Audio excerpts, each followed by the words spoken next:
Referee Nick Walsh leads the teams out onto the field here at Easter Road. Watford in their traditional yellow shirts, red shorts, red socks, and Hibs, as we said, in their third kit, green and purple stripes, purple shorts and purple socks.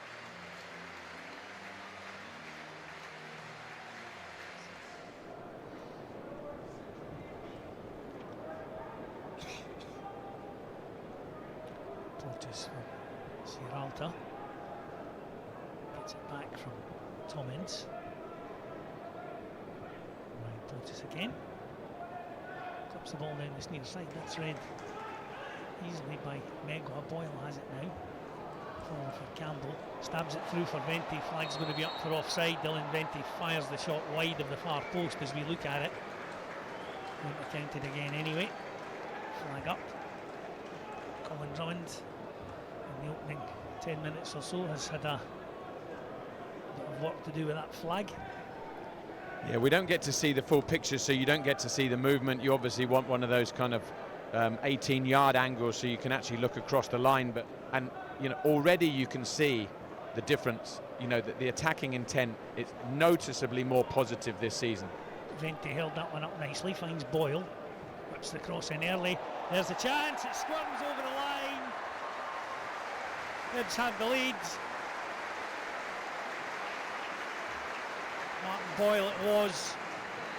Whipped the ball into the 6-yard box. Josh Campbell diverts it goalwards beyond Jonathan Bond. Trundled over the line, Stuart, but it doesn't really matter how they go in as long as they do. No, and as much as I did commentate his curse earlier on, this time I actually called it. You know, we mentioned about David Gray saying, give the ball to Boyle, give the ball to Boyle. And we talked about Campbell. Campbell doesn't need to be the guy playing in and around the box trying to make cute passes. Joe Newell is good at that. Yeah. Get Campbell in the box because he can finish. He's, you know, free kick is 7 or 8 yards outside the 18-yard box. Ince clips it in. And Watford have an equaliser. No, they don't. Flags up on the far side.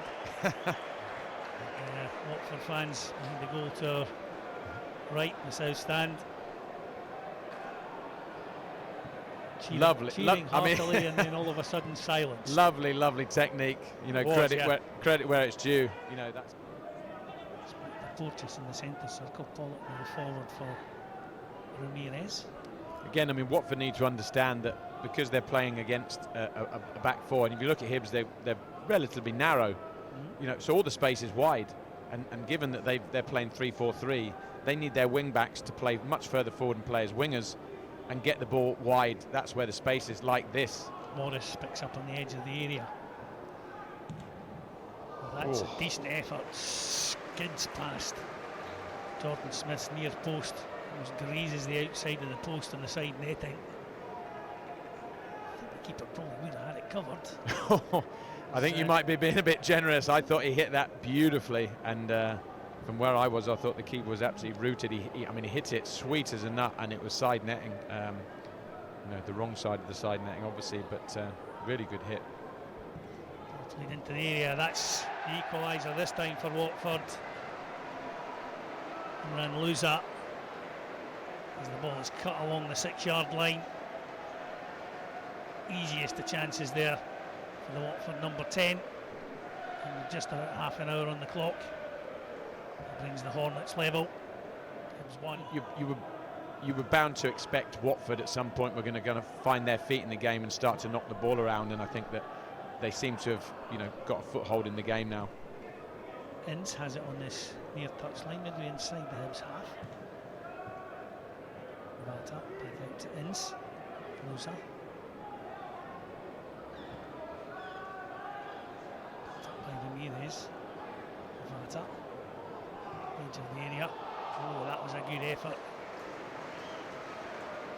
Vata just dropped the shoulder a little bit on the edge of the D.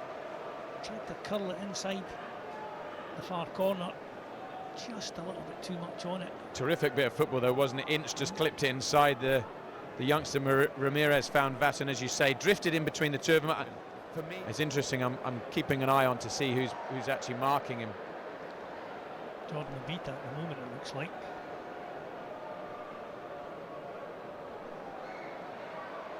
Hooked in right-footed. Porteous came. Lost his man, didn't he? Came right from back post to near post. Clever, very clever. Flicks it on with the head right along the 6-yard line. Watford keep the pressure on. Out now to Vata. Gets the shot away well with the result of a deflection. That ends up in the back of the net. And Watford lead by 2-1. I mean, it's a combination of a great hit along with a deflection which has taken it out of the reach of Jordan Smith. But again, this all came about through the movement. Look at this. Porteous gets across, gets a flick, and now it's pinball. Yep. But again, Hibs couldn't really get it clear. clear. No, they couldn't. Kind of sits up. I mean, he hits it lovely, but I'm pretty sure that the deflection was just enough to take it out of the reach of the keeper. Calder on this near side for Hibs. Dylan Levitt. Nicely into the path of Amos. Holds it in well, finds Levitt once again. Clip forward nicely from McCurdy. He's in, Harry McCurdy, and he scores! Hibs are level. And all credit there to Harry McCurdy. He didn't give up on that one. Got in behind the defender. Got on the end of the pass, took it round the goalkeeper and rolled it nicely into the back of the net. 50 minutes on the clock. Hibs 2, Watford 2. Well, you're always questioning yourself when you're watching the game live because you get one look at it, but my initial reaction with it was actually Ryan Porteous who took a huge gamble in just trying to kind of shampoo the ball back to his goalie. Didn't get the substitutes go down and warm up behind that goal, so the dugout was on the opposite side. So David Grease obviously spotted it and thought, well, let's just swap them around. It's funny. I'm just trying to think back. I mean, listen, it's a long time ago since I was here, but we used to. Our dugout was on the right-hand side, as in where it used to be, and we used to warm up, where Hibs do now. So, even though it's only a small thing, it does make sense. Yeah. Thanks to Amanda for that. It's really hard, but all crowded out there on this near side. It's chance there, and Watford have the lead. The substitute Poku plays the ball in, and this is where I'm not digging him out individually, but this is where a number 6 has to understand when someone gets into an area as they do here. The number 6 has got to look for midfield runners, because a number 6 generally isn't playing against anyone. So you have to look at, I'm going to point out the position here of Dylan Levitt to say, this is what happens when you play 10s in a CDM role, a la David Beckham, because what you get then is confidence for the striker. Striker's like, I know he's going to put this in so I can make the run. Nothing worse than when you're up there and you're like, is he going to cross it, is he not? You don't know whether to go or not. And you've got to think about the offside as well. Watford push forward again, Ford driving to the edge of the Hibs area. The shot was on. This has got a touch on that. I mean, that was a beautiful bit of play, a lovely little touch into the. I think it was Tom Ince, beautiful little one-touch layoff. If you see the replay, just here, Calder's, you got to wipe him out. Yeah. In the nicest possible sense, you got to take one for the team. Another opportunity though for Watford from the set piece. Ince again with the corner. Gets it back. Ford. That's a great stop by Max Boric.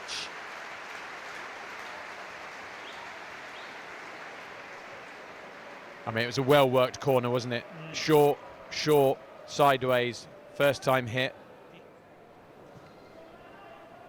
Calder gives it away to Tom Ince. He wins it back again. He's going to have a long chase, as is Max Boric. He gets there first, the Hibs keeper. Keeps the ball in play. The biggest thing I want to see from Hibs, you know, is carrying that mentality of what the manager is asking for. Well, that's the 90 minutes come and gone about 10 seconds early. Nick Walsh obviously fancies getting home for his tea. Brings a halt to the proceedings a little earlier than we expected, but it's finished here at Easter Road. Hibs 2, Watford 3.